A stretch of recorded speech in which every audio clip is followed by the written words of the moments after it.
All right, everybody, welcome back to my channel, Nikita Lambert, validation coach, validating people's experiences who have grown up with narcissistic parents, and just recently diving into a series on people's experiences in the ICOC, the International Churches of Christ.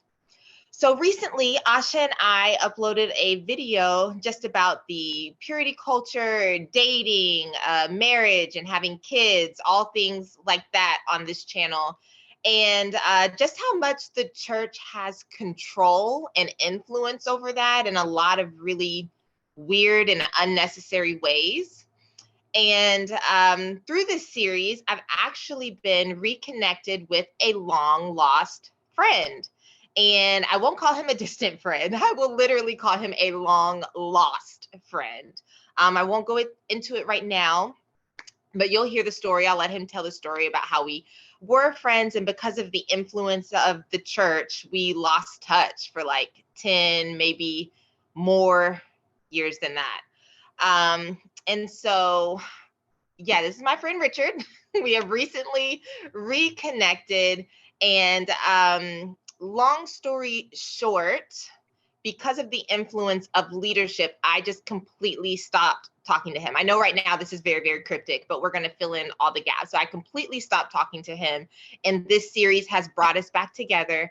And we've been in touch for a few days now, and we decided that we didn't want to reconcile until we got on this platform because we wanted all of our interactions to be authentic, all of the responses and facial expressions and everything to be able to be captured for you guys to see what it's really like. So please have some grace. I don't know what's going to come out of our mouths, but this is real time. This is real healing, real reconciliation. And so, oh yeah, for anyone who doesn't know, when we met, I was in college in the Hampton Roads ministry in Virginia, and then Richard was in Atlanta. And there were a couple different ministries in Atlanta. He'll share which one he was in. I can't even remember the names of them right now. But anyways, I'm going to hand it over to Richard. He was the one who, even though it greatly hurt me and I was distressed,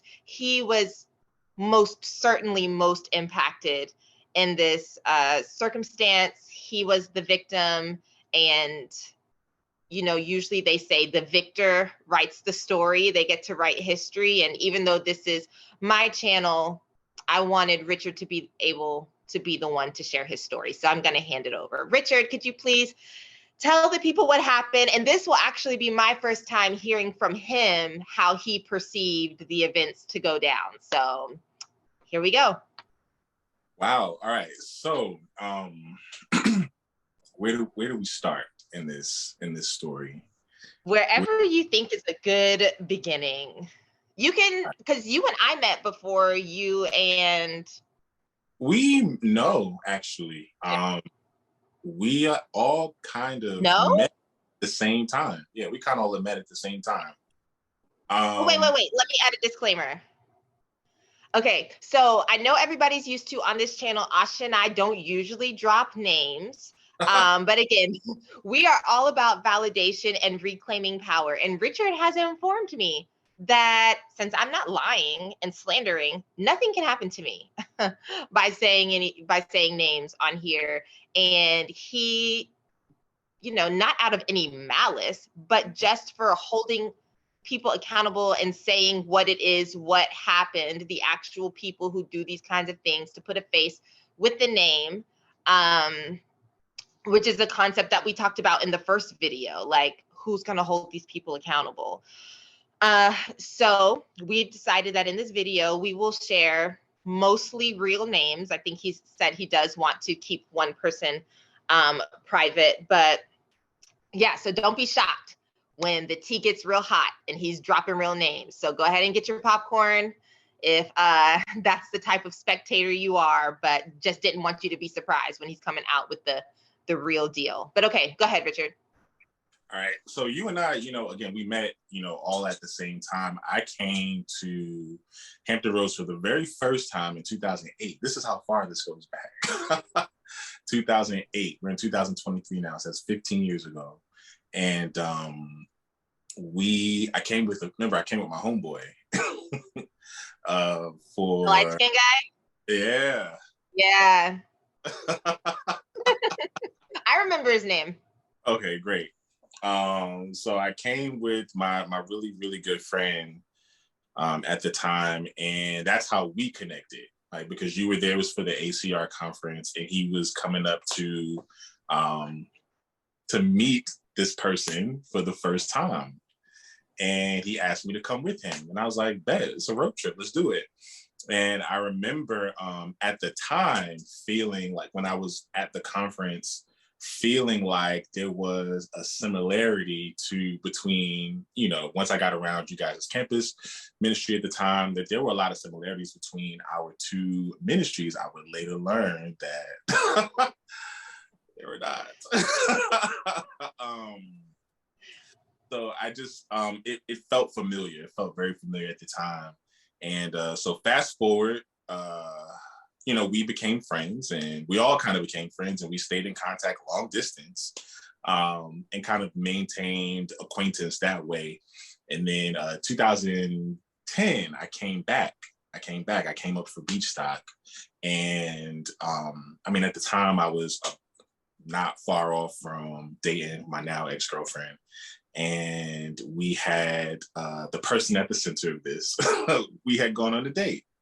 And I remember back then, just kind of like that. No, this was a spectacular time, but my focus was elsewhere. This person was getting ready to move far away, and I just kind of like put it out of my mind. So fast forward again, another 2 years. And at this point, this is the end of 2012. And I am just like maybe a week and a half out of my relationship that I was in for 2 years. And this person DM'd me and, was asking questions like, are you still in a relationship? Blah, blah, blah, blah, blah. And I'm like, no, I actually just broke up. And I didn't think it was that apparent because I had my settings set to where like it was business as usual on my Facebook. But apparently, in this age of social media, you can tell when something is different. So we, chatted a little bit, and then, we were friends. So I didn't think anything of it. I didn't think it was like, oh, you're trying to get at me or anything like that. I did not think that at all. And it was very innocent. And, we just kind of chatted that way. But then I was planning, in this new single, phase of life that I'm in, I was doing a lot of traveling in 2013. And I decided to come back to Virginia Beach for Beach Stock again, because a bunch of my friends were going who had never been before, and I had been before. And I was like, yeah, it's a great time. Come up, it's going to be fun. And I think you reached out to me and asked if I was coming to Beach Stock. And I was like, yeah. And then you asked me to like connect with, that person, because she had just, recently moved back to Hampton Roads, and you wanted me to take her on a date. And I wanted to take her on a date because I'm like, no, that's the homie. So like, it's going to be a good time. It wasn't even like that. So I came up there, and we ended up going out, and we spent like a majority of the day together. And it was a good time. I don't know how vulnerable you want me to be here. However is comfortable. Because I feel a little like, I already feel a little silly. So but like it was a really good time. And I had a 9-hour drive back to Atlanta to think about this time. It was different because I don't have, and I'm not gonna hold you, like I don't have a problem like with attracting a woman to me. Like I don't have a problem with that, but it's not very often where something like is like memorable. Hence why I haven't been in a whole bunch of relationships and anything like that. Because like only the memorable ones are like the ones that like I kind of go after. And this was one of those interactions. I was like, there was something very, very special about the way that we interacted. So I thought about it like all the way back to Atlanta, like prayed about it. all of that. Like, and then I decided that, you know, I wanted to like pursue this. So before I left Virginia at that time, I asked us like, is it okay if we like, you know, if we keep in touch on a more like consistent basis? She said, okay. And this is like, I'm giving real loose details before we get like real specific. So we would talk like every week on the phone because, you know, you couldn't talk too much. Right. That's if you're talking once a week on a set time, you guys are almost going steady. And we would. So and then keeping it real, Nikita, like I didn't have a lot of time at that point. Like I was a full-time employee. I was a full-time student. I was taking like 16 credit hours that semester. On top of working 40 hours a week. I led a Bible talk, which is a small group. And then I was like just super plugged into the ministry that I was a part of at the time. So like that Sunday evening was really like the only extended block of time that I had to talk and cultivate this long distance relationship. So we did that for like, what was that? That's like May going into June. We did that for like 2 months. And then I came back to Hampton Roads. And this is where it gets a little dicey. Because just before, and I'm gonna pull it up actually, I have receipts. Just before I came to Hampton Roads, you know, we were having a conversation, and she did let me know that there were some concerns about me.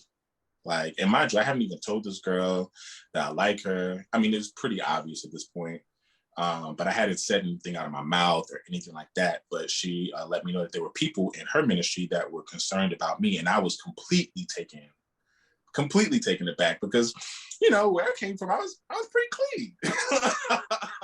Like there was nothing, and you know what that means. Like, you know, there wasn't any kind of hanging over me. Like, you know, I didn't have a reputation in the ministry for any of the more negative, like connotated things that we could be, right? I wasn't one of the struggling, you know, brothers or anything like that.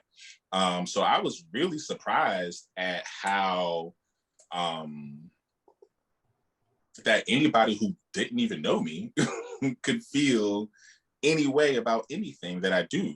And I was like, I asked for specifics, and she let me know that there was some social media posts that were questionable to the leaders in her ministry, in y'all's ministry rather. And I'm going to just give me a moment. I'm going to get it. I'm going to get it. When I read it, I mean, I'm just going to say what it is, right? It's ridiculous. It was absolutely ridiculous when I read this to you, that anybody would have a problem with this. Well, I alluded to that, not to skip ahead, but in my apology, I was like, I don't even remember what it was, which goes to show how not a big deal I thought it was when they told me. I'm going to give you the first one. I'm going to give you the first one. I told myself I was going to have these things pulled up ahead of time. And, you know, again, poor time management. I didn't.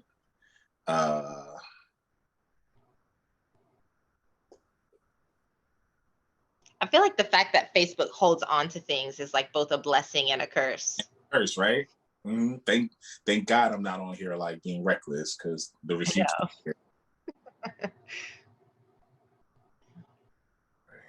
Bear with me, viewers and friends out there. I will get this shortly. But in the meantime, I'll paraphrase while I search it. So I asked her, I was like, so what specifically was the post? And it was a post that I made about myself. It was a post I made about me and how I had come to appreciate the person, literally the physical person that I could see in the mirror. And that came from, and it was in a very poetic, I used very poetic and flowery language. And it was just a testament for me on the how, and I referenced Psalm 139:14 at the end of it, which speaks to like us being fearfully and wonderfully made, right? and how at this point, at the time I was 26 years old, I could like come to a point where I could look in the mirror and appreciate what God has created, because that wasn't always the case. And that was taken and turned into pride, arrogance. Of course.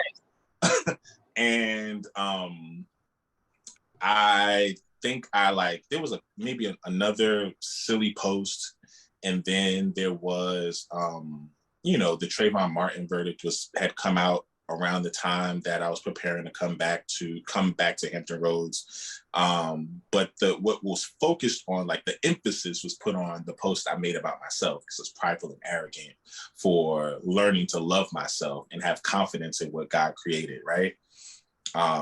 So that was that. So I explained, just as I explained it to you, I explained it to her, and she let me know that the leaders wanted to meet with me when I came up there. And mind you, again, like for all they know, I'm just a brother coming to hang out in Virginia for a weekend. I hadn't said anything to her. Like I hadn't said anything to her about how I felt or how I was beginning to feel.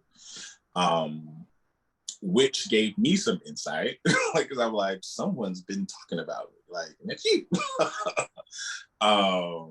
So I get to Hampton Roads. I remember you guys were at like Buffalo Wild Wings, and her dad was there, and no, both her parents were there, and the campus or the singles was there, because we're on the singles at this point, singles ministry. And I remember, meeting her dad, and he let me know straight up. He was like, I didn't know about you before, but like just sitting here with you and talking with you, like you seem like a really good guy. And I was like, okay, cool. And in my head, I'm like, I know I'm a good guy. Like I'm still trying to figure out, like, what I did wrong. And then, and pardon me, because I'm starting to get a little nervous now, because I haven't talked about this. Like I haven't talked about this in a long time, and I damn sure didn't think I was going to be talking to you about this. So pardon me, but the weekend goes on. I'm hanging out I was staying at Marcel. I was staying with him. And just dope. There was like the people there were just dope. Like Marcel, what's his name? Justin, rest in peace. May rest in peace. Who else? The Kevin. Kevin there.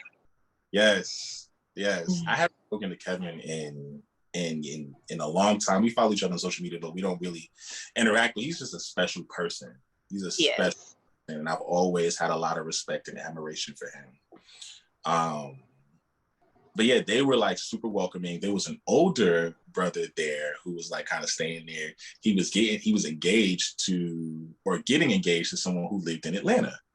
And he was like really close to her dad. And I remember we stayed up talking, and he was just asking questions, just I'm sure trying to fill me out and report back, which was fine. And he asked me about her, and I'm like telling him like the things that I had begun to admire and respect, and like why I was starting to feel, or why I do now feel the way that I feel. And he had that. This was the second person, and mind you, this is the first night, but this is the second person that said what I'm about to say to you. And I'm quoting, this is verbatim. He goes, well, I just want to give you a word of advice. Do not leave Hampton Roads without telling her how you feel. She needs to know that. That was the second person who said that. And it's crazy because people would like introduce themselves to me, and I would introduce myself, and they'd be like, oh, you're here to see, so-and-so. I can't even say the nickname because that's... Yeah. And I'm like, okay, so people know that I was coming, and people know that I'm here and what I'm here for. That's a little weird, but okay. So the weekend goes really well. We spend a lot of time together. The weekend goes really well. You were hanging out with us for a good bit. and then I come back to Atlanta. We continue on as normal. We talk, throughout the week. We text throughout the week, and we have our, set time to kind of talk and catch up. And I'm getting advice. Well, let me rewind. In Hampton Roads, I met the people who were leading the singles ministry at the time. I don't know if they still do. And these are all people that she said I needed to meet. So I was supposed to meet with them. I was supposed to meet. I did get to talk at great length with, and it was a regular conversation. It wasn't anything to write home about at that time. And I remember Sunday I was supposed to have breakfast at her house with her family, and then I was supposed to leave. I didn't have time to stay for church because I had a wedding in Greensboro to go to. And it was exactly the amount of time.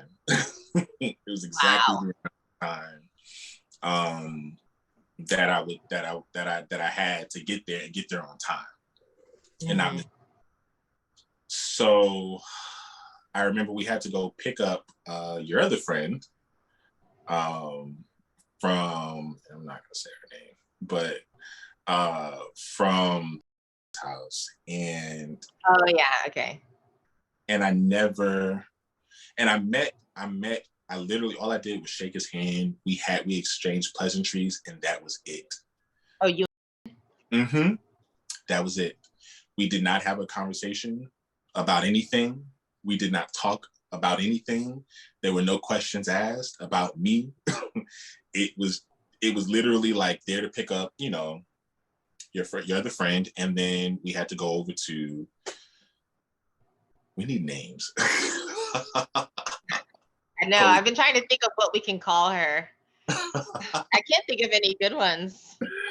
Let's call her, I don't know, Brittany. Yes, that's a solid one. Okay. So Brittany is the one you're there for, right? Yeah. Okay. And, so that was the extent of any interaction I ever had with her. I just want to be very clear about that. Never spoke a syllable. Never. But both of these people are now my friends on Facebook, monitoring my social media. So, I'm over at Brittany's house, and breakfast, I'm hella nervous. I'm so nervous, but I think I pulled it off well. And it was a good time. So we ate breakfast. I was there with I had brought a friend with me from Atlanta that weekend. And then we got on the road and went to North Carolina and then back to Atlanta. Everything is going good. I have a phone call with, we end up having a phone call with, and I can't remember if on the phone, but obviously I was definitely talking to her. And they had a lot of questions. And some of the questions I'm like, okay, that's fair. But other questions were a little offensive, because I'm like, who do you think I am? It was questions about the ministry that I was a part of. It was well, do you guys have midweek? Do you guys have Devo? How often do you have Devo? What do you believe? And I'm just kind of all right, this is getting a little weird, but I'm going to answer the questions. And at the end of the conversation, they had asked for my lead evangelists. That's the equivalent to a pastor. They asked for their contact information. The people who were discipling me or mentoring me, they asked for their contact information. Asked for my singles ministry leaders contact information, and I willingly gave it up. I'm yeah, you can talk to anybody. I am verifiable. You can talk to anybody about me. And that was the extent. That was the very last time I ever talked to them. So now we're in August, right? And things are going well. I think they're going well. And can I say something? Absolutely. Yeah, you can just to add a little context. Yeah. So for anyone who doesn't know, Hampton Roads has this kind of reputation at least on the East Coast of ICOC churches. And the way I explained it to someone is like, if this was like the civil rights movements back in the 50s and 60s, Hampton Roads would be like Selma or something like that. Like, it is the hub. It is the headquarters. Just for historical context, it will be Birmingham. Birmingham, that's it. And I was like, this isn't right, but I could only think of the Ava DuVernay movie. And I was like, but anyway, thank you very much. I was like, it's a very well-known city. Anyway, thank you. I appreciate that. Birmingham. So this would be Birmingham.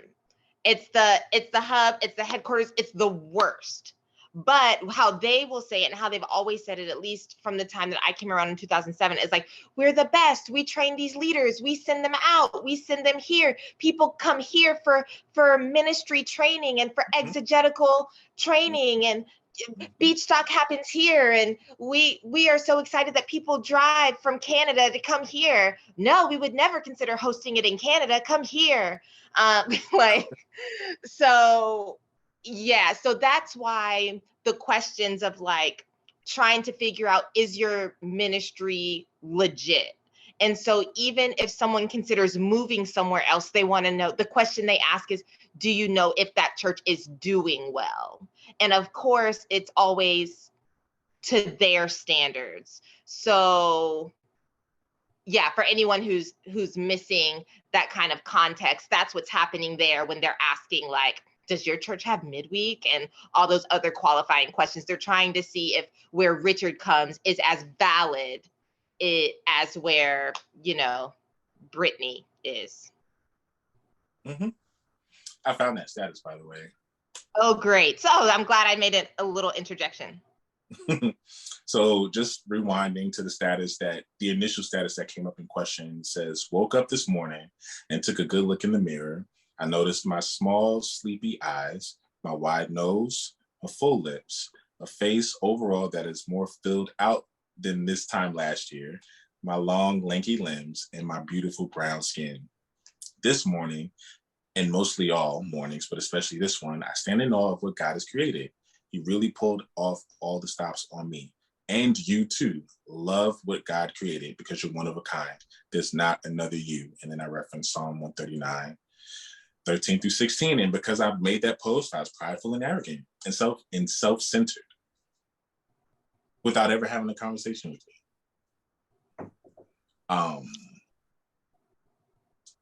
Yeah. It's ridiculous. So, and then I was doing some scrolling from around that time, and it was literally like the next day we got the verdict for Trayvon Martin, which was like, for that day and age, it was like kind of like the first time we would be like that we would feel heartache like that as a community. Yeah. And apparently that, posting about that was a problem too. But I noticed that like when the standard is white, anything that sets itself up against that is going to be looked at as sinful. And I want, in that arena, in that organization, which is why you can't talk about social justice really in those predominantly white, churches and ministries, why it's automatically viewed as political. Like, I don't know why existing in this body is a political issue. Like, it's nothing, there are no politics in that. But that, I digress. Because we could go there. Yeah. Because so where was I, Nikita? Oh man. Oh, you were talking about that was the called you. They asked you all these things and you're like, that's the last time I heard. Mm-hmm. Yes. So let's fast forward this. That was like maybe the middle of August. Let's fast forward to August 30th, 2013. I will never forget that day ever. So I was walking to, mind you, in the meantime, something I had seen her since my trip to, since I come up there. She actually was passing through Atlanta on her way to like a conference or something like that. And, you know, she laid over in Atlanta and we spent a little bit of time together. Then my car actually broke down that day, the night before. And I got my manager to like drop me off at the airport to like bring me from my airport. My job was really close to the airport at the time. So yeah, so we spent some time together, and then so fast forward to August 30th, 2013, and I'm on my way to a salsa class, and I speak with Brittany's dad. He calls me. He wanted to have, he'd been texting me. We've been texting each other, actually. We were texting each other like on a pretty consistent basis. And he wanted to have a prayer walk. He wanted to do like a prayer walk. And we're praying. I'm like, cool, let's pray. So he's praying. And, you know, he's just a great guy. Like, I mean, I know him beyond just who he was when I was with him. Like, you know, so he's really, really good guy. And seems really earnest and genuine as far as like how much he loves God. And he was praying, and towards the end of his prayer, and I'm quoting Nikita, I'm quoting verbatim. He says, God, you know, my daughter must really like this man because I can't say anything to her to get her to stop liking him. Yeah. Mm-hmm. Yeah. So at the time, what does that mean? Well, so we know what that means, but well, at the time, I was like, you know, because of how caught up I was like, I'm in there. Clearly, like, there's nothing you, and I mean, there was like, I remember thinking, it was like, there's nothing you can say. Like, I'm not perfect, but like, what could you say? Like, what bad things could you say about me? But in hindsight, that was more like underhanded than it was a compliment to me. You know, it was just kind of like, because you had been trying to dissuade your daughter, and for what? Like, for what reason? I'm glad that you met me and you saw like that there was something good about me, but it doesn't take away from the fact that you were like, you know, that you had negative things. You may have had negative things to say about me, but I didn't catch it at the time. I perceived and interpreted that quote as something completely different at that time. But that's the reason I mentioned that date, is because right after that, there was an extreme like 180 like in the whole situation. There began to be like, I can't talk today, you know, no responses to text messages. I would text Nikita would like not respond. I would text the other girl, no response. It was like a complete like shift in it. Like, it really like, it caused like immediate anxiety for me, because I already felt like I was walking on eggshells, interacting with this ministry. I felt like there was this weird scarlet letter of sorts like on me, and I did nothing wrong. I remember I tried to set up another like call. We were supposed to talk again, but that never happened. And then a couple of weeks later, like, you know, that's when the shoe dropped. So I remember one of my best friend's birthdays at the beginning of September, and I was hanging out with them, and they had recently started dating. And they was excited because they were like, you might start dating again too soon. And I remember I was like third wheeling it with them all day, and this was a day that we were supposed to talk, and it was just real like kind of shifty again. And then we actually ended up talking later that evening. It was an extremely short conversation. It was so surfacey. It didn't have the same feel. It just didn't have the same feel. And we didn't talk that following week. And I like knew that like something at that point, something was like really, because I'm not hearing from, it's radio silence on the Hampton Roads end, like radio silence. I can't get in touch with anybody. And I'm like, yeah, something is happening and I don't know what. So I was like trying to prepare like for what that could be. And Nikita, when I tell you, I didn't sleep for 48 hours. That's how anxious I was. And I'm not that guy. But this, for some reason, this situation really like messed with my head. And I did not sleep for 40 hours. And mind you, like I still gotta go to work. I still have a group to lead. Like I have schoolwork that I'm like, having to do. And probably the middle of the week, I forget what the exact date is, but I had got a text while I was at work and she was like, let's talk when you get off work. And I'm like, this is completely out of pattern. So I'm like, yeah, this is it. This is it. And I remember I was walking out of work and we were talking and the conversation went a little like this, where I like to get right to things. So I'm glad that it wasn't a whole lot of like fluff around it. But the conversation went a little like this, where she went in to say that she didn't want me to pursue her anymore. And, I just had to say, okay, because what I'm going to say, like, no, please. So I said, okay. And then she went into, we had to like get off the phone for a time. And then I ended up calling her when I got back home. And at the time, my job was only like 4 miles from my house. So it didn't take long. And we got back on the phone and she's given the reasons why, like, I can't pursue her anymore. And and I'm not lying, each sentence started with, the people in my life feel, my leaders feel. Wow. Yes. Every single sentence. When it came down to a reason why, it started with, the people in my life feel. And I noticed that immediately. In my head, I wanted to ask, I was like, well, how do you feel? Right.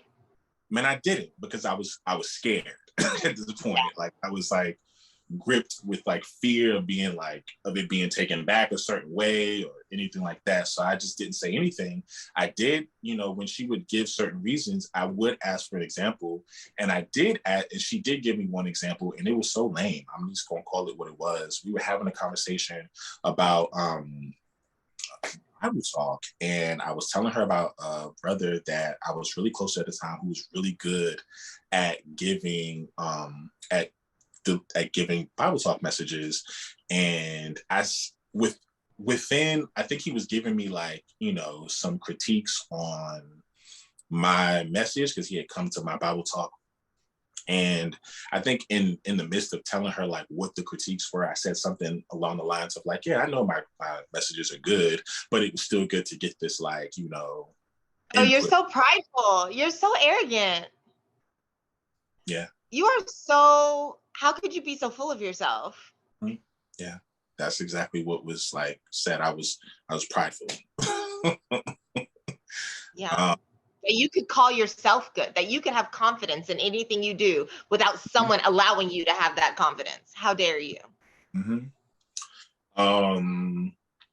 So that conversation went the way it was. I tried to be as poised and as graceful as I could be in that conversation. So we hung up, and I had something to do. Like I had something immediately to do. My Bible talk was coming over. We were breaking out. We had been fasting. So mind you, I had not been sleeping for 48 hours, and I hadn't eaten. Which I probably wouldn't have been able to do even if I wanted to at that point. So we were meeting to break our fast, and I had to I was like devastated, just to say the least. I was devastated, and I had to like still show up and like, be poised and like have this face. And I remember, and this is crazy because this is going to go out. This is going to go out to everybody in the world, right? But I remember, that is still blowing my mind. Like everybody's seeing this. Yeah. And I remember like, once things were squared away with our like, break fast, I remember I went upstairs to my room and I like cried in my pillow. I like cried in my pillow. And I think it wasn't because, and I just want to be clear about something. It wasn't so much because this person didn't want me to like pursue her in that way and couldn't and didn't want to be in a relationship with me. That it wasn't so much that was a part of it, right? It was more of like what else could I have done? Like, you know, like what more could I have done? Like I could not think of anything else that, you know, I could have done differently or like more of or better. And I'm like, where is this coming from? Like that's what was it was immediate confusion. It's like, where's this coming from? And I'm like, I don't feel comfortable reaching out to Nikita. I didn't feel comfortable at all reaching out to the other friends. I'm like, these people are not speaking to me. So clearly this was already in the works, you know, before the conversation had happened for a time. And I'm like, where do I get the insight from? Like, where do I get answers from? Because like this conversation was trash and I'm just not satisfied with this. I'm like, you're my friend before any of this. Like you were my friend. So like, why are you like talking to me like this? This does not seem authentic. It didn't seem genuine. And I was like very, very, very confused. So my so here's where it gets silly for me, right? Like where I feel silly because this is the more emotional part. Like everything was just like facts that I'm like kind of laying out. But here's where it just gets really emotional for me. So in the days after that, I remember my university at the time, like, you know, followed up with me about it because he wanted to know what's going on. He was excited for me, you know. He wanted to know what was going on. I'm like, yeah, it's a wrap for that. And he's like, what? Like, and every single time I said that to somebody, like, it was the same reaction, like, what? Like, how? And I felt even in any time, I didn't say it at the time, and I couldn't stop people from reacting the way they reacted, but it would make me feel worse every single time because I'm like, you are just as lost as I am. Like, and I felt foolish because I'm like, did I not see something? Like, did I miss something along the way? And I'm just in my mind delusional thinking that this is going well, or was it really going as well as I thought? And like the rug was like pulled out from under me, like I was experiencing. So there was like this, this like, intense level of like confusion, and I had no answers. I had nothing. I just had to kind of pack that up and, you know, move it along because I don't know how this person really feels because according to her, every reason why you shouldn't date me is how your leaders who never talk to me feel about me. Wow. You get where I'm coming from? 1,000%. 1,000%. That is somehow worse than what I thought it would be. Like I knew it was bad. I knew it was bad from my perspective, but yeah, that's really bad. And I think it just really speaks to, I know in our first episode that was put out, Asha talked about the BITE model of like high control groups or cults. And it talks about the behavior control and the emotional control. And so just seeing how that person and even my interactions with you, and I don't know if her view of you changed. My view of you never changed, but my behavior with you definitely changed. And they really tried to change my thoughts towards you. Who is they? Who is they? You know, we know who they is, right? There's always a they. It's the leaders. So I'm trying to remember because it's all a blur, right? Because I do remember the involved. I do remember them being involved because we're leading the singles at that time.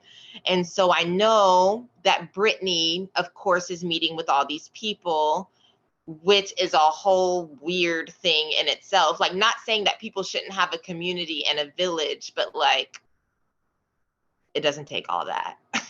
Like if you are a grown person who is forming a relationship with another person, like it doesn't take all that for you to be able to decide if you should spend time with this person. But anyway, let me try to, I think, I really can't remember. It was either the or the, but I remember being a part of a conversation, and I think Brittany was there, and they were trying to explain, or was it a phone call? So I do this thing. I learned the disassociating when something is really like stressful, that I guess I kind of zone out and coast to get through it. And so it makes my memories really spotty. So it's just meshed together. I just remember the leaders being a unified front and all kind of saying similar things. But I do remember one particular conversation. I can't for the life of me remember if it was the but I guess it doesn't really matter since they were both saying the same thing. And that's, and again, Nikita, like, just to like kind of reiterate, like, that would be even more confusing to me, that either remind you that, like, outside of like shaking his hand outside of his house, I don't even know what the inside of his home looks like. So outside of shaking his hand on his doorstep, saying my name, where I was from, and some small talk, that was the extent of my interactions with in life. There was never a tag, never like a Facebook message. There's nothing. Like, and I never spoke to his wife ever. And outside of like, talking in person at the devotional, and then that phone call, which was more like an interview, like a vetting, the extent of my interactions with them. They were so nice to me on the phone, even though those questions were weird, and it didn't give me any indication that like I had failed. So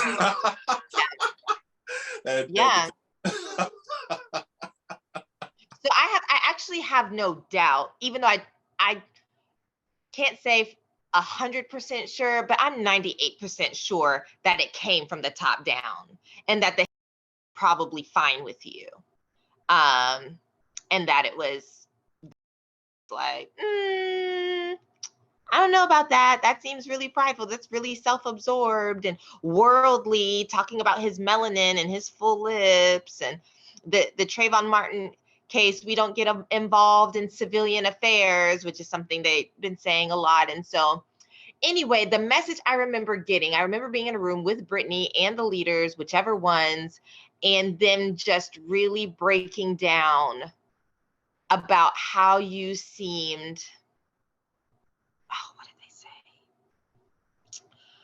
Like, prideful, arrogant, and I think, did they call you worldly? And I wonder if that was because of the Trayvon Martin acknowledgement. I remember them saying something about you being too involved with like things that are going on and not being consumed with spiritual things. You're distracted, you're divided, you're like, and is it really wise to post all these thoughts on social media like that? Is this, he just doesn't appear to be very spiritually minded. Here, right?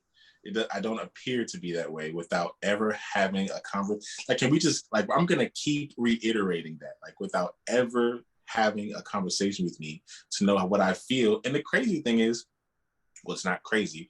The actual thing is, like, I was, especially at that point in my life, like, so committed to like my ministry and like the work that we were doing at the time. And, I can't say it any other way. It's going to sound weird, but like all the boxes were checked if you would ask about them. Like, and I love God no matter where I am, like no matter what ministry I'm a part of, like there's a very earnest and deep and indescribable connection to the creator of the universe that I have that no one is going to be able to like strip me of. And in essence, that's what it seemed like was happening. Like, you're trying to strip me of anything that could be spiritual, because you want me to appear this way. So Yeah. yeah, you're supposed to be talking about, at this point, I guess you're supposed to be talking about what it was looking like on your end up to this point. Yeah. So all I remember, and it's so funny, I'm like, I don't remember the origin of our friendship. Now that you bring up that ACR conference, I do remember meeting you. I remember meeting your friend group, us having a good time. And I just have fond emotional memories of you, if that makes sense. I know I referenced that when we were DMing with that whole quote of like, you may not remember what someone tells you, but you remember how they make you feel. And anytime I've thought of Richard over the years, I just thought like, man, that was a really cool guy. I really enjoyed my friendship with him. And that's really special because when you come into the ICOC, it's all these people from all different walks of life. The only thing we really have in common right off bat is that we want to please God. That's how we all ended up here. Someone studied the Bible with us and said, this is how you please God. And we were like, bet, I want to do it. I'm all in. But a lot of times you don't have natural connections with these people, and you kind of have to work really hard and make it fit for the sake of being unified. But I felt a really, really natural connection with you. I feel like a lot of people don't have our sense of humor. This is like more witty and, sharp. I don't know many people who would have been like, no, Nikita, not Selma, actually. So I appreciate that. And I just remember so much enjoying you. And I remember you and Brittany starting to get along. And I was so excited because, she was one of my best friends at the time. And I was really enjoying you. And I was like, wow, this is so great. And they're both so cute and they could be cute together. Young 20s, hopeful stuff, like heart eyes for everybody. And I will out you a little bit. One thing I remember, because I'm a words of affirmation person, you shared after, I don't know, it was after a date, after a conversation, and you were like, I could feel my heart flutter when I was talking to her. Yeah, and I think I just like alluded to the like how there's just certain like connections that just are really impactful and like meaningful, and that was one of them. Like I wasn't like I wasn't like thirsty to like talk to any like young lady like in the church. Like I didn't have to be that way. um I had enough self-awareness to know that like, no, I'm a likable guy. I'm not ugly. Like, I don't even use that word, but like I'm not unattractive. Like, like I love God and I love his people, and I, want to earnestly serve him and them. So like I had enough confidence about myself. I don't know if like I'm supposed to like be one of those falsely humble zombies that walk around, but like I knew what my strengths were. And speaking to like how you just kind of tried to out me about, how vulnerable no, that's genuinely how I felt. I really liked her. Like I'm not ashamed to say that. Like I really liked her. I didn't think that like it would come around so quickly for me because I wasn't that far removed from a relationship. So I didn't even think it was gonna I had no idea that I would like start liking her that way. Like, I'd known you for like 5 years already. Like, and nothing, it was just cool. So yeah, that's how I felt at the time. And I felt empowered to follow not just what I was thinking in my head, but what I was feeling in my heart as well. Right. Yeah, so I'm watching this and then I'm hearing good things from her. She's enjoying herself. This is great. And then I guess, like, I'm not hearing much along the way, just mainly from her, because I'm not meeting with all these people. I'm just hanging out with her, like girl talk. And then I'm catching up with you, like, what's going on? And so, like, everything seems to be clicking on all cylinders. And then, like, I don't remember the timeline, but going off of what you said, I guess after you go back and everyone's having their powwows, I remember being in one of the discussions, like at one of the leaders' houses, and they're like solemn face. And I don't know if they had the computer up or if they were just paraphrasing it or whatever. I do remember looking at it. I don't know if I went to your profile, but they were, saying all that stuff that I was mentioning about worldly and full of yourself and not having your mind set on things above, and then being so vocal about it on Facebook and everything like that. And I was just kind of like, of course I wouldn't say it out loud, or, God forbid they think I don't have the same standard of righteousness. But in my mind, I'm like really trying to make myself see it. Because I'm like, well, I trust these people and they lead the whole church and they teach all these things and repentance and, all these things. But at this point, you've been so broken down to not trust your own self.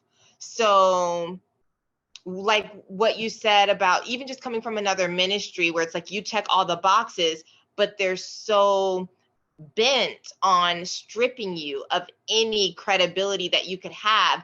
That's essentially what the Bible study and discipling process is like here, where it's like, no, you know nothing. You don't know anything about God except what we teach you about God. And if you presume to know anything about God, if you can't give us 5 scriptures in context about it, then you're just being presumptuous and it's not actually from your understanding of God. So it's like, you just really don't trust your own thinking, which I'm sure is why when she gave you the reasons, it was all my leaders this, my people that, the people in my life, because she probably didn't really feel that way. She really did like you. But you're told, like, if she were not to listen to you, and they don't say this explicitly necessarily, but no one's going to support that relationship. You guys are going to get discipled and nitpicked apart up and down all day long. You're going to get looked at as struggling and sinful and doomed from the start because you went against all advice to be together. And so it's just, there's so much that comes with going against advice with the person that you're romantically interested in. And so to bring it back on me, because I can't necessarily speak to what was going on in her mind, but I can tell you what was said in D groups like that, and in lessons like that, and in Bible studies like that. Like, this is basically what's preached. And so for me, even though I couldn't see it, it's kind of like, and this is the analogy I've been using since this series started, that story about the emperor's new clothes. That like everyone can see that the emperor's not wearing clothes, but if you're the one to say it, you're gonna look crazy. Like we've all bought in to this storyline. And so that's the pressure that I was feeling. And I know, let me see, is this on the list somewhere? I don't know. So for, to fill you guys in, the way Richard and do you go by Richard still, or is it Rich or what? I don't know. You can call me Richard. Like, you can call me Rich, you can call me Richard. Like, wherever you've been calling me, you can call me that. Okay. So the way Richard and I got reconnected, and he changed his name on Facebook. Oh, don't say what it is, though. I'm not going to say what it is. I can tell you why. Okay. So he changed his name on Facebook. One of my friends had posted the video, and he comments a nice comment. And mind you, we haven't spoken in like 10 years. So I've carried a great deal of shame around this whole scenario. So I've been very intentional about trying to put out of my mind that Richard even exists in the world, because every time he pops into my head, I feel just a wave of guilt and shame. And I'll get there to say why. But anyway, this guy leaves a nice comment. I'm like, oh, who's that? And I click, and immediately I feel like a deer in headlights, like caught, like, oh my gosh, no, there's no way. And so the first picture or two, the way it's taken, it could be somebody else's profile. And I'm like, oh, maybe this is just someone who knows him. And I keep clicking and I'm like, oh no, it's him. I'm like, okay. But anyway, yeah, just feeling caught. And so and the reason is, oh yeah, I say when I greet him and apologize, and I'm like, I'm taking a risk here. This is a very vulnerable, personal thing. But I just think because the conversation is around the church that I should apologize here publicly so people can see that this is more of the damage and the fallout or whatever. And there was a point, what was the point? I was connecting, geez Louise. I think you were talking about mentioned on the video. Yeah, you commented on the video. Why did I want to connect that? I can't remember. But just anyway, I'll go back to the shame and the guilt. Because what happened was, from being in that meeting and hearing how the leaders talked, I knew that I could not be associated with Richard any longer. What I wanted to do, because like I said, this was my dude. Like, I was so excited. What I wanted to say was, no, he's really cool. No, he's a great guy. He's solid. Like, I don't know what this post is, and I don't know what you guys get from it, but like, he's solid. He's cool. But Brittany was trying to do that, and they kept repointing and making it out to be this thing. And so I knew if I went to bat for him, or if they found out I continued to be friends with him, then what is my standard of holiness? Yeah. What is my standard of righteousness? If I could be friends with a guy like this and not be constantly calling out his sin, like what sin is there? Appreciating the way God made him and having outrage for the Trayvon Martin verdict. Okay. Then I would be questioned. And so I ghosted him. And it was because two things, and I said this in my public apology.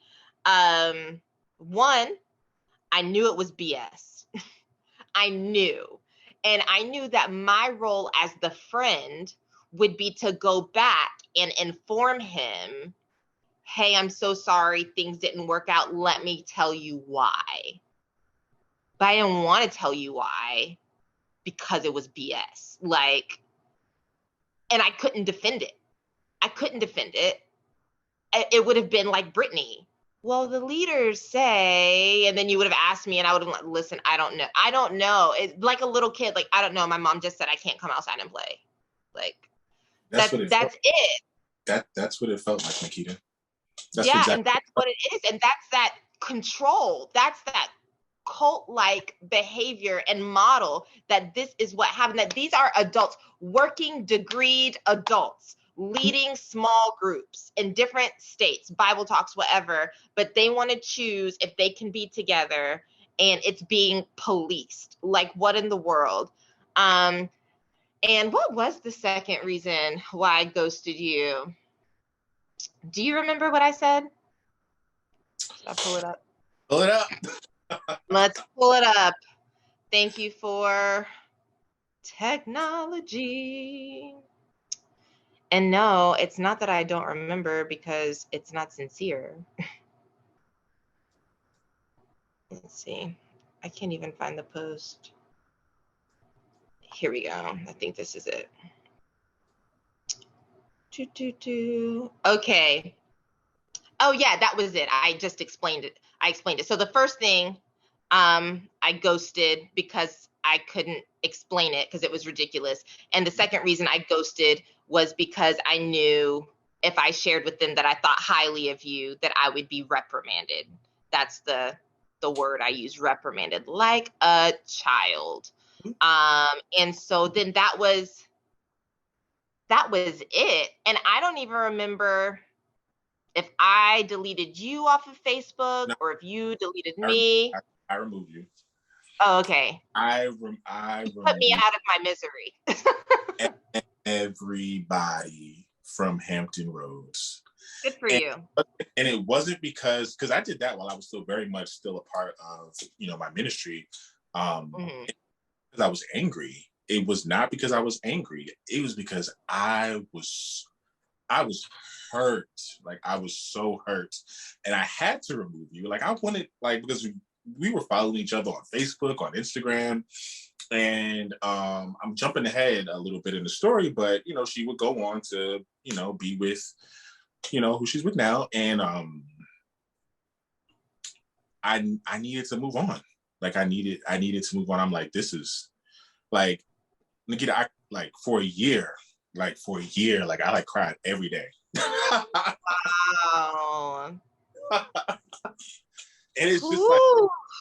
like, it's ridiculous that, that this caused me like so much like pain. Like, I can't even like, I can't even, hold on one sec.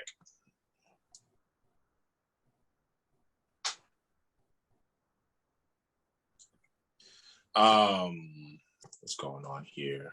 What is going on? Sorry, I know that's going to affect the video. I don't know if you can edit that out, but I don't do editing. That's my brand. Not until they start paying me big bucks to create content. They gonna get this how I can give it. Sorry. Yeah, like it took me a long time to move past that. And again, it was a larger reason that like in the midst of like this just not working out, I lost my friend. Yeah. Like someone that I cared about, like just at a friendship level. Like, so, and then it's like, that situation, what's interesting is like, I'm not affiliated with, that organization anymore. But the most traumatic thing to happen to me, what didn't even happen to me in the ministry that I attended. Wow. It happened with your ministry. Not surprising.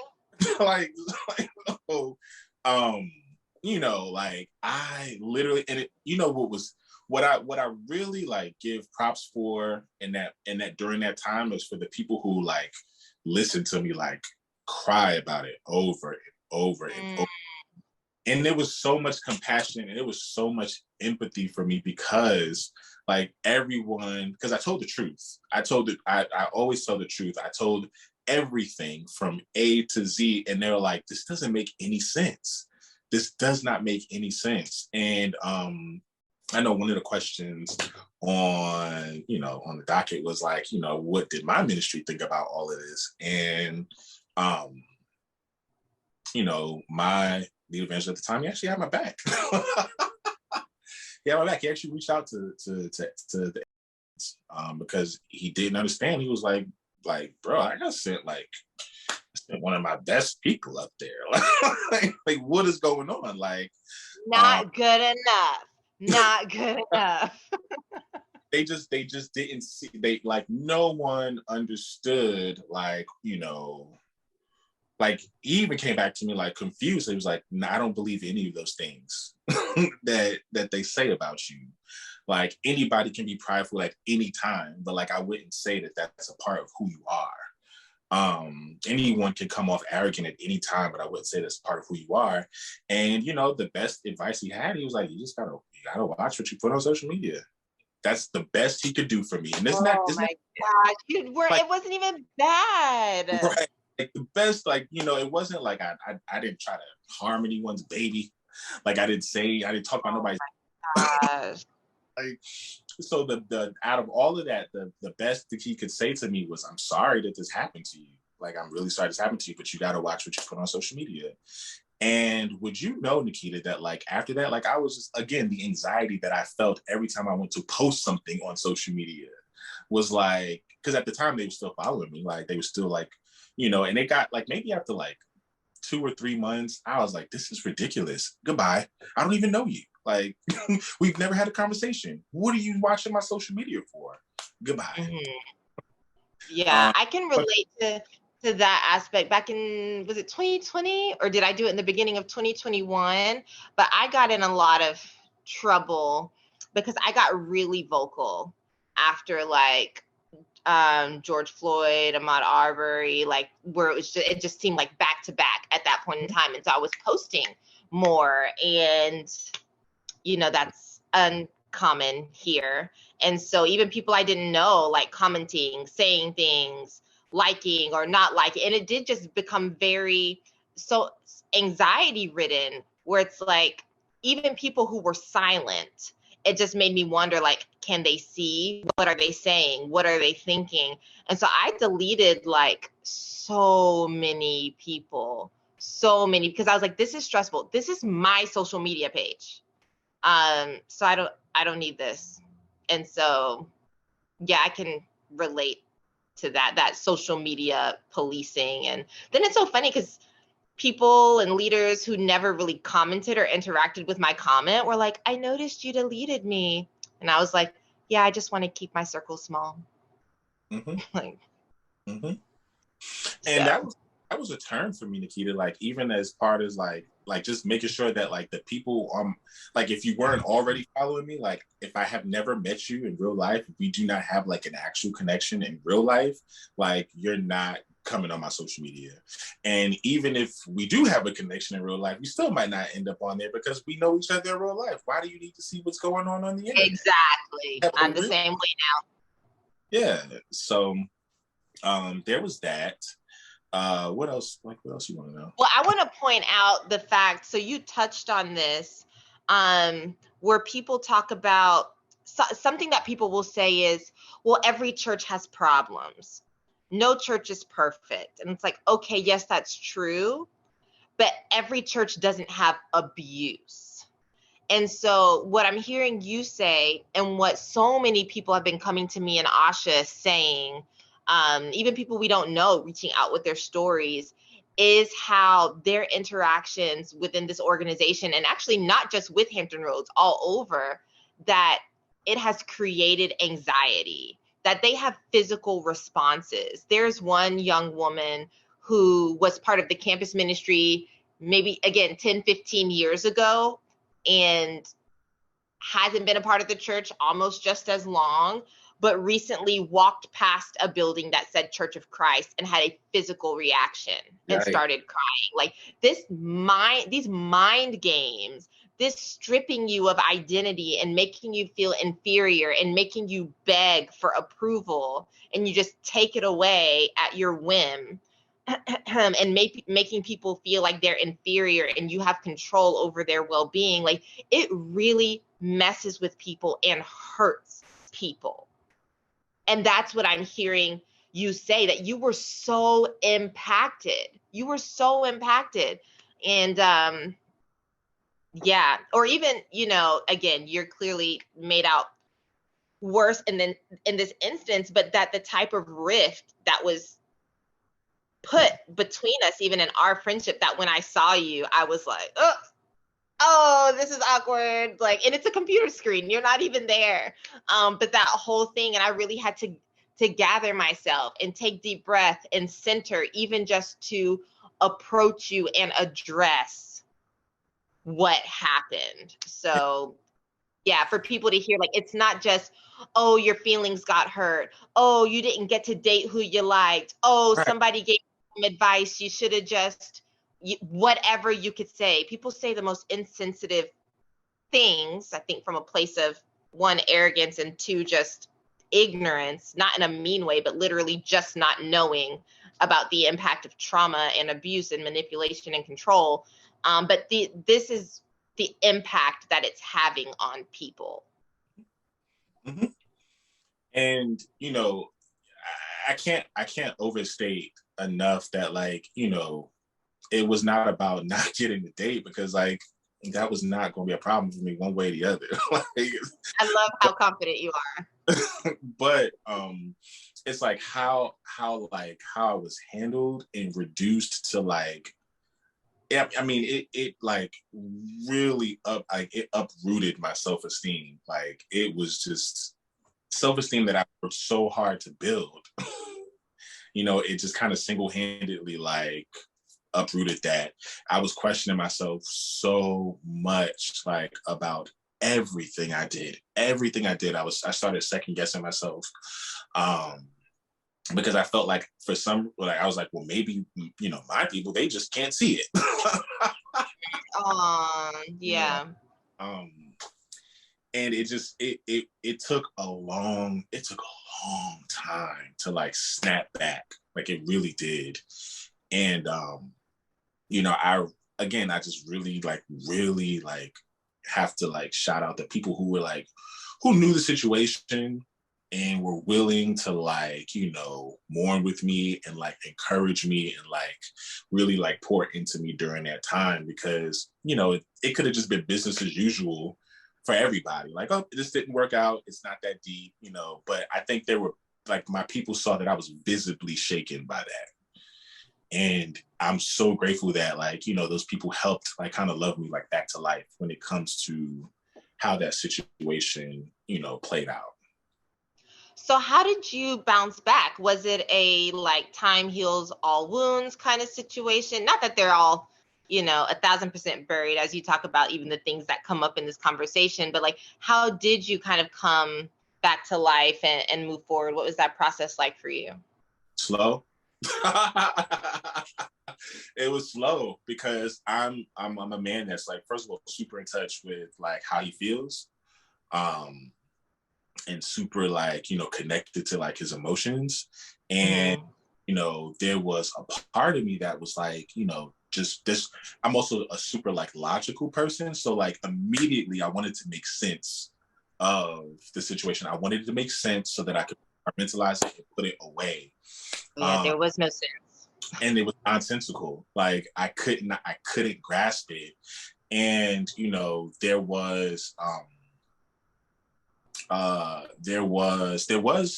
some follow-up conversations between me and Brittany actually, in the immediate aftermath. There was one actually, and I remember just trying to get more insight for what the issues were, and coming up out of that conversation, it was about maybe a week or two later, completely empty-handed. Like, so I'm like, okay, this doesn't make any sense. Remember how I told you that, they had asked for all these contacts, and I'd given them a total of 6 people that they could call. And, I went to each of them. I was like, yo, let me just tell you how wrecked I was. This is going to show you how wrecked I was, Nikita. I went to each of them and I was like, yo, did anybody call you from like a 757 area code? Like, or from that area, did anyone call you like from this church? And each one of those people said no. No, not one person said yes. The only reason Angel could say yes was because, well, not yes, but as I already said, he was the one who reached out to. No, Nikita. Oh my gosh! Wow. And I didn't even say someone. Let me just be clear. Like I was like, did reach out to you? Did out to you? Did for the women who had whose contacts I had given, did reach out to you? Did reach out to you? And they all were like, no. So just to sum this up again, not only have we not had any meaningful interactions with one another where you could glean my personality or who I was, you asked for these references because that's what they are at this point. Right. And you didn't even reach out to them. So you really do not know who I am. You have no idea who I am, but you knew exactly what to say about my character. Doesn't make any sense. That is slanderous. And that's why I don't have any problems like naming names, because I don't have to slander you, like, because your behavior does that on its own. Like, I don't have to say anything bad about you because, like, I'm just recounting these facts and the facts speak for itself. So I don't have to say anything about these people's character because I don't know them to say anything about their character, but I can only speak to the facts. Yeah. Whew. Well, and that happened. Mm-hmm. That is. So I've been ghosted by my friends, right? Guilty. I'm not getting any straight answers from, you know, the person directly involved. And none of these people cared to reach out to get to know anything about me. Yeah. And I'm carrying this pain. I'm mourning what is becoming the loss of a friendship. And I'm also like, you know, grieving like what is not going to happen. Right, of course. Yeah. So there was just a lot. So just returning to the question that you asked me, there was a lot. It was a slow process because I'm still getting up like every day. Like, you know, I'm going to work. One of my one of my coworkers at the time, we shared a cubicle. He was an older Bangladeshi man. So, you know, he's like super traditional, always asking me when I'm getting married. And, you know, you ever seen that meme on social media? It was like, yo, it's funny how you'd be 25 years old and like you have a best friend who's 56 years old named Otis. That was that. His name was Quasi. And that was that guy. So I was telling him about, you know, about Brittany, and he was excited. Like, these are people who were not even in the church, like excited about it. And I had to come back and be like, no dice. It's a wash. It's not gonna happen. And I couldn't explain why. And that would always make it hurt more. That I'm like, I cannot give you a real explanation that sounds like solid. Like, this is how it happened. So, you know, it was slow. And, you know, my best friends were like very patient with me. Like, as I like got open about the same feelings, like over and over and over and over again. And like I said, like I probably cried like every day for like a year. Because like, I'm like, where is my friend? Where are my friends? And it was like I remember I was in like a D time, and the brother who was helping me at the time was like, you know, he shared like something from Romans 5, and he was like saying like, I told you I'm in touch with my emotions. This makes me emotional because it really like, it really got me through, man. Like, he was like saying like, you know, he had shared Romans 5, and then he was like, you know, you really have to put your hope in what God has already promised. And that was like, that helped me to turn a corner in like a major way, because at the end of the day, like, you know, that wasn't promised to me. Yeah, it's effed up like how it happened and like how I was treated, but like that's something that wasn't promised to me. Like, you know, like, and I had to focus on like what I knew God's promises were, or what I needed them to be. And, you know, that really helped open up like opportunity for me to like move past that. So yeah, it was slow though. It was really slow. And I had to get rid of you on social media. I just had to do it. Well, I'm grateful. Like I said, you put me out of my misery, because I'm sure it was tearing me up to see you. But I do have to acknowledge, I feel angry right now. I know you said the sharing of like, you know, just focusing on what was promised to you, that's what helped to get you through. Mm-hmm. And amen. I'm glad that got you through, and that's beautiful. And I know that relationship wasn't promised to you, Mm-hmm. but free will was. Yeah. So Nikita, like, and you know, choice was. And so like you guys met and connected, and it was genuine. And when you talk about the fruits of the spirit, against such things there is no law.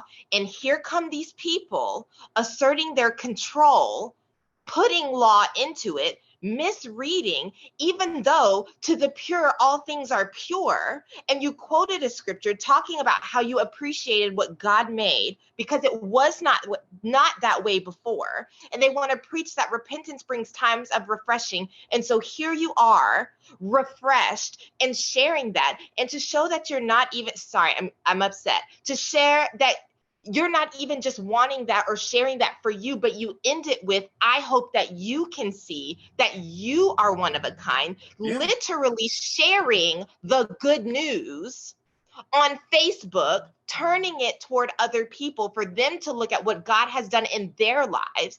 And then, God forbid, you have the heart of Jesus to speak for the oppressed, like this child who was gunned down and the perpetrator let go. Like, but because it's about a Black thing, you mentioned melanin and yourself and this boy, and it's in the news, that it's worldly. And so your free will and her free will is taken away. And that was promised to you. And so I just get upset because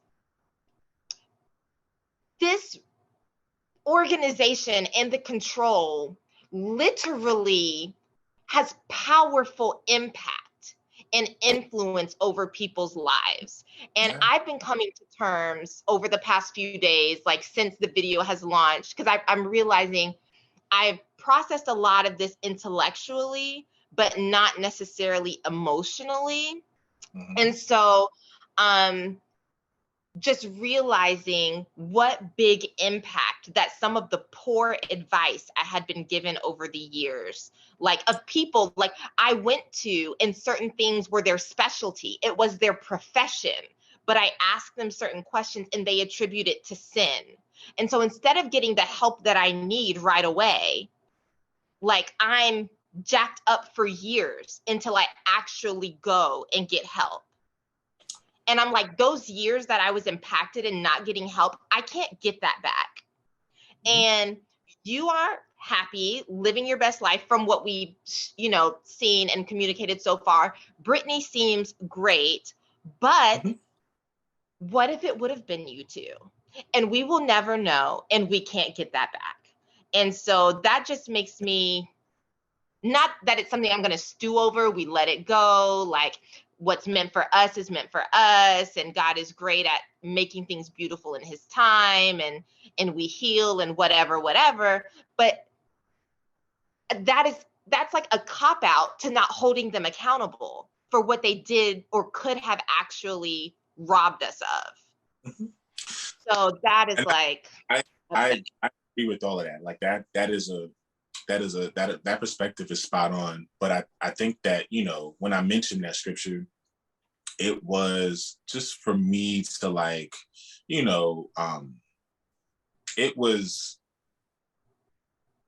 it meant so much more to me than that. Like, even if the person was just trying to cheer me up and get me to get my head back in the game, which they probably were, like, it gave me something else to focus on. It gave me something else to focus on, and it didn't have to be what we would know the promises are, right? It didn't have to be that. I think for me, it really could be like just focusing on like the beautiful existence that I know I'm going to have, and I have it, today. So yeah, I think that time again, like I can't think of a more impactful situation. I can't say that what I will say is that there are other things that have happened, right? But this was the one that, like, I was like, I don't know what I'm gonna do with this. Right. Because like this is like I was face to face with the machine at that point. And I'm like, oh, I can't win against this. Like, I cannot win against this. Like, these people have like maligned me. These people have like single-handedly tried to like destroy my reputation without ever having a conversation with me. And I am powerless against this like machine. I just have to go back to Atlanta with my tail between my legs. Yeah. And that's how I felt. I felt like discarded, like thrown away. And I think that's why it was like so like hurtful that like I never heard from you. Or and that my communication with Brittany would eventually like just, cease. And the other girl, I'm like, I don't know. Like, whatever. But I felt thrown away. Like, yeah, you're dirty, you're no good, you mean no good, which couldn't have been any further from the truth. You're not good enough. Get out of here. Yeah.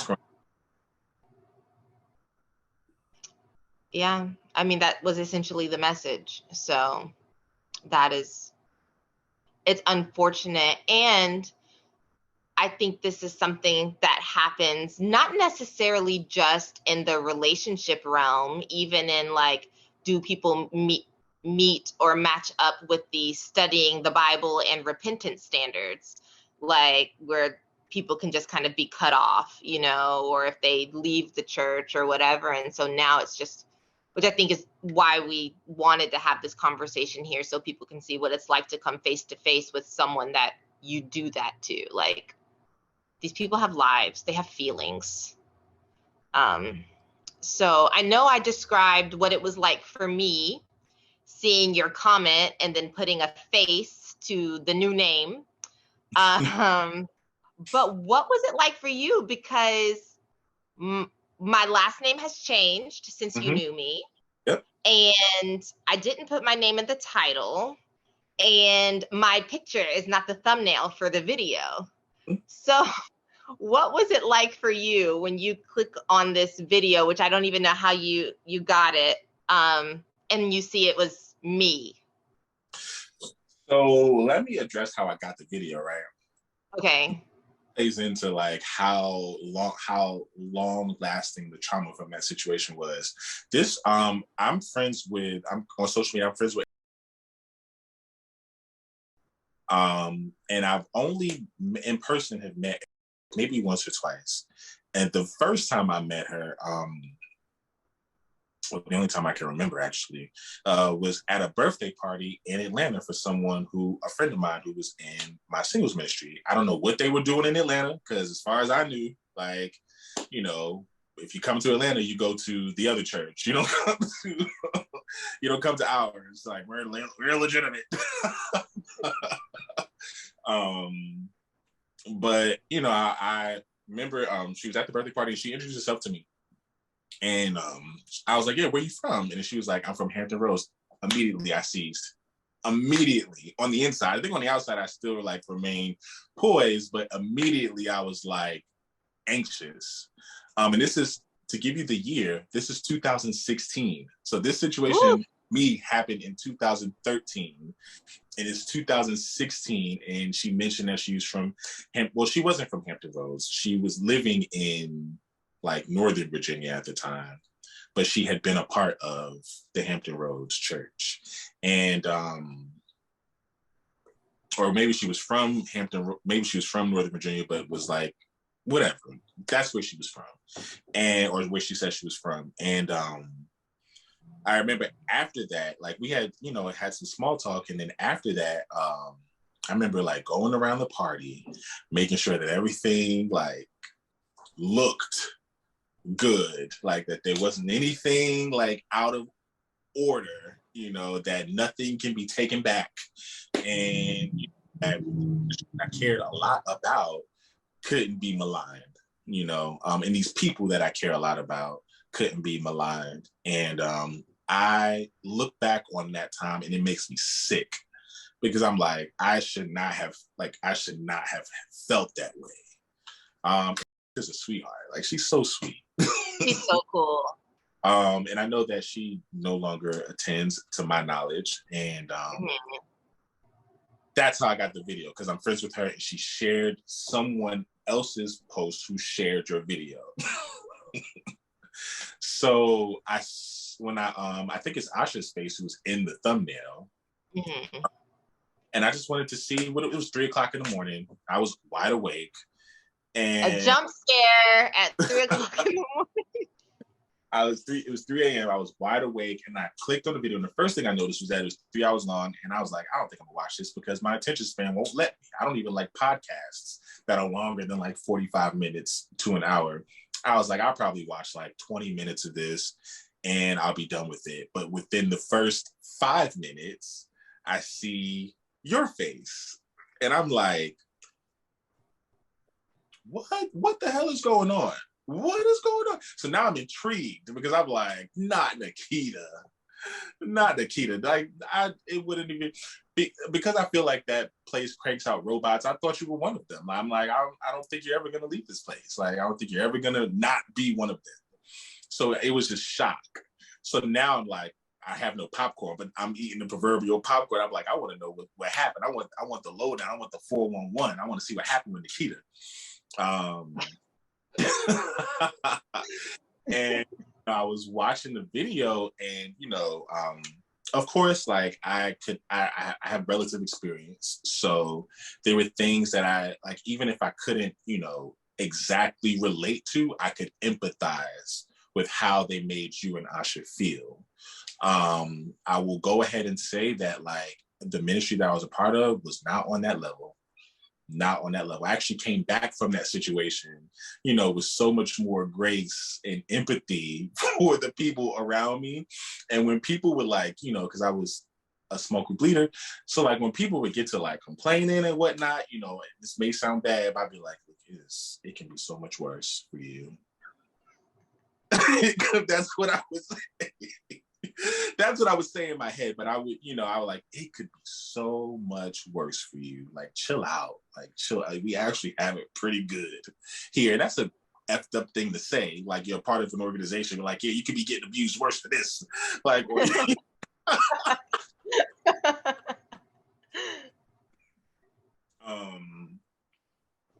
but yeah, that's what I was being nosy at that point. I wanted to see what was happening. And there was a phrase that you used in the video where you were like, I think I have, well, you were just mentioning that because this is how into the video I was. It's 3 a.m. and I have my phone and I'm like talking to the screen, like I'm in the conversation with y'all. And you had mentioned that there are people that you needed to apologize to. And out loud, I was like, I hope I'm one of those people. Like, I said that. And I was like, I hope I'm one of those people. And, so the comment that I left was true. It was earnest. It really was, but it also was bait. And I will be honest about that. It worked. I meant every word of it, but I'm like, but it's also here because if she really feels like that, like, I know that if there's any humanity in her, like, she will see this, she will see that it's me, and maybe not today, but at some point she will reach out. And that came around in less than 24 hours. Yeah, I'm really sorry. I don't know,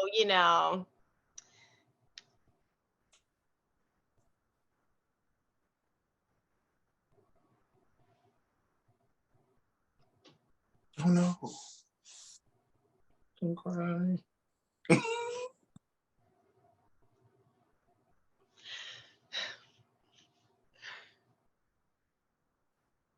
Yeah, it's just terrible. I mean, there's no way around it. So, I mean, and you were so gracious.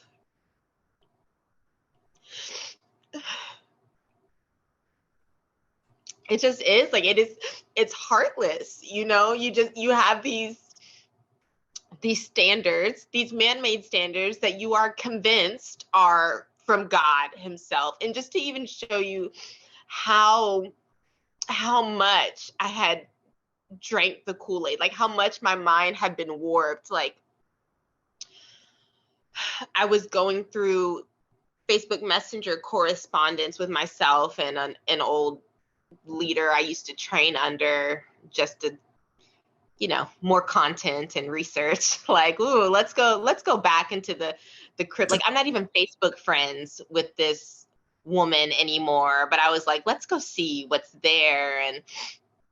And there's one message where it's like, I'm asking her to come help with a Bible study because I'm not so good at discernment yet, and I know I need to work on my interpretation of the Bible. Meanwhile, I've been around for a few years at this point, and they put me in leadership positions, but I need to work on it. And then I say, and we're so good at kissing their asses too.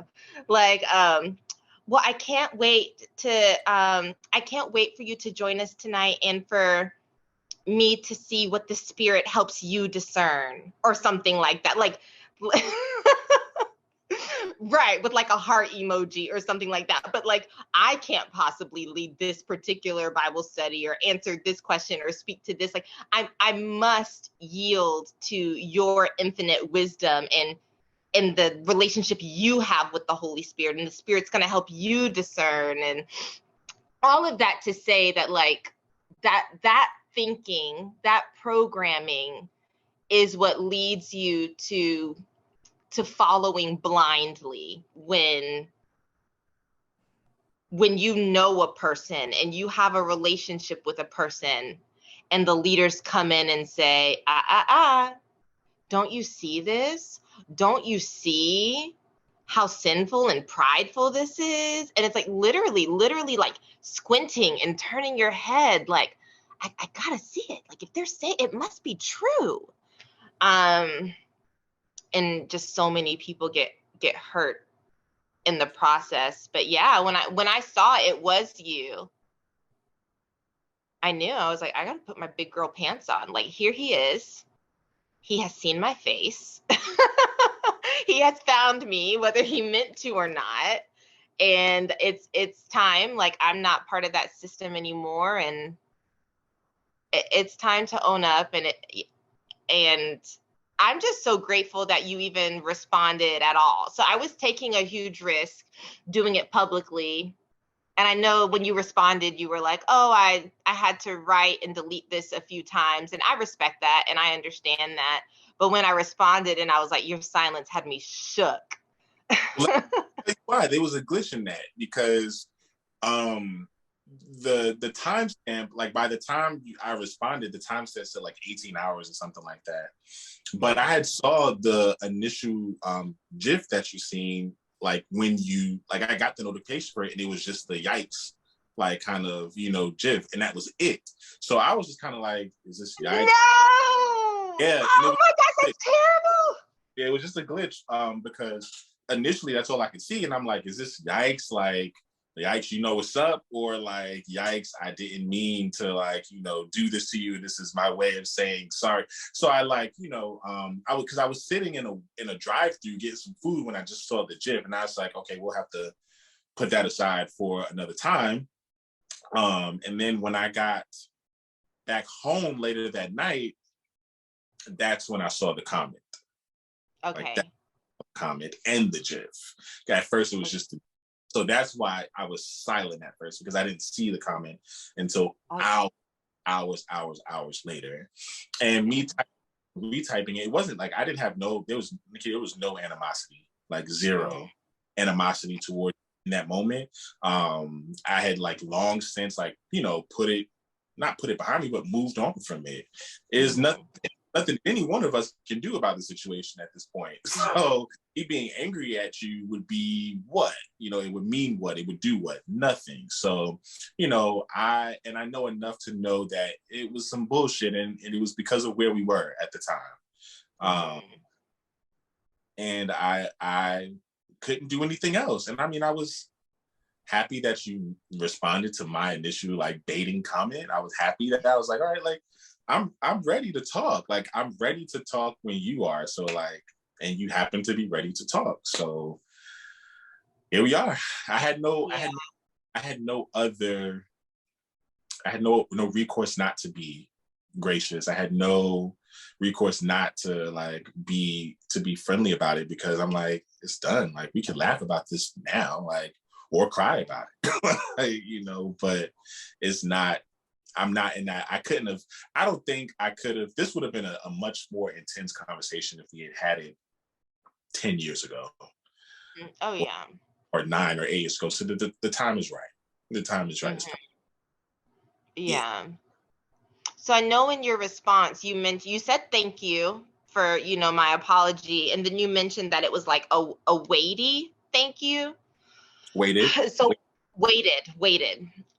So like what kind of was encompassed in that?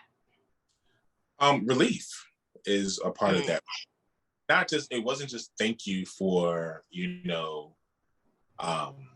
apologizing. Like, I accept your apology, thank you. It wasn't just that. It wasn't that servicey. It was deep to me. Like that apology meant something to me, and it meant so much more to me than I think I can put into words.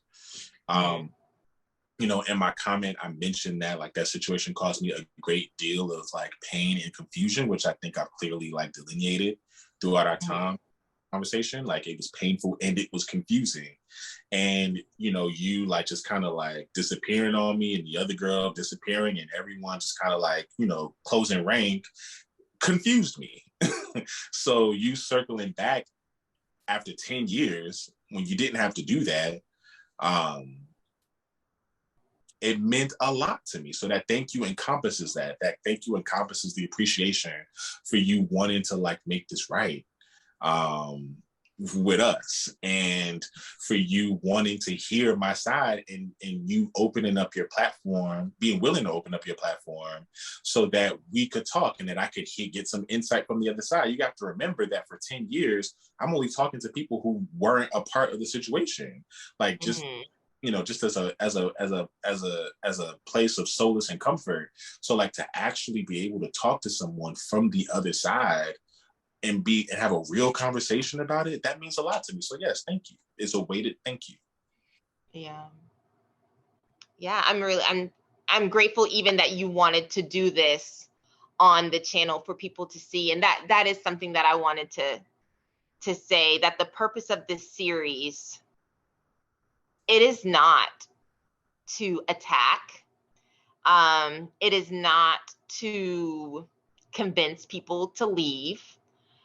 It really is to give people who are hurting a voice and to put words to the feelings that you may be having, or, you know, help to bring about some healing. And so that is the whole purpose. And I'm grateful that we've been able to do that in a very personal way here with this conversation. So thank you for being willing to be my friend again.